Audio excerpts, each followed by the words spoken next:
Mtazamaji, hatimaye mwili wake baba Raila Amolo Odinga umeweza kufikishwa upande wa Kisumu, mtazamaji wangu, siku hii ya leo, tayari kuweza kuwapa nafasi watu wa Kisumu waweze kufiu mwili wake Raila Amolo Odinga. Lakini pia baadaye kidogo jioni mwili wake Raila Odinga utasafirishwa tena kuelekea Siaya huko Bondo, mahali ambapo Raila Amolo Odinga ataweza kupumzishwa kwa amani hapo kesho. Mtazamaji wangu, nataka nikuoneshe tu current situation upande wa Kisumu baada ya mwili wake Raila Amolo Odinga kuweza kufika huko. Unajua leo ni siku ambayo mtazamaji wangu watu wa Kisumu watapata nafasi ya kuweza kufiu mwili wake baba Raila Amolo Odinga, ukizingatia kwamba yeye amekuwa kingpin wa huko Nyanza region kwa muda mrefu. Kwa hivyo tunatarajia siku hii ya leo watu wa Kisumu watajitokeza kwa wingi kuweza kufiu mwili wake baba Raila Amolo Odinga na kumpa heshima yake ya mwisho. Kwanza kabisa nataka kuangalia current situation vile mambo yanaendelea. The security officers are leaving nothing to chance.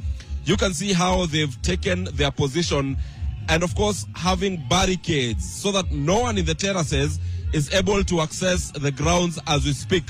So tens of officers actually who are taking position, various position, to ensure that there is law and order, there is proper order in terms of viewing the body of Raila Amolo Odinga. What we know is that the body of Raila Amolo Odinga will be flown into this particular stadium direct from Nairobi.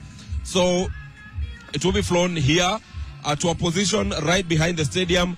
Then it will come using that particular military carriage that will bring it right inside the stadium, and that will happen at around 8 a.m.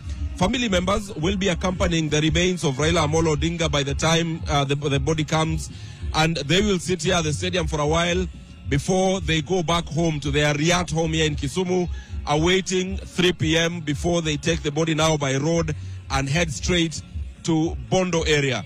But so far, this is how it is. While coming from town earlier this morning, there were crowds of people all along the way, from the Kondele roundabout coming all the way to the Mamboleo grounds. You could see a big number of people making their way to this particular side, and considering that it is a weekend, then the numbers are likely to be very, very, very high. Yesterday we were told the gates that will be used for access will be gate 6, coming in through gate 6 and exiting through gate 8. So it is a very brief stay for anyone who will come in to pay their last respects. We also know that there will be no speeches. So anyone expecting to make speeches here, that will not happen. That includes even the local leaders. So